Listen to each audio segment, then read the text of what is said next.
আমাদের অনেকেরই একটা কমন প্রবলেম হলো আইশ্যাডো প্যালেটের সবকটা কালার ডিপভাবে ফোটে না।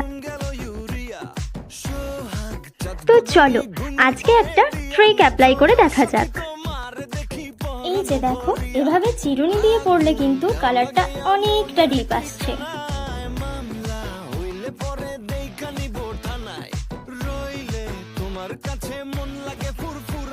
তোমরাও কিন্তু এই হ্যাক বা ট্রিকটা অ্যাপ্লাই করতে পারো, আর অ্যাপ্লাই করার পর আমাকে অবশ্যই কমেন্টে জানিও যে তোমাদের রেজাল্ট কি।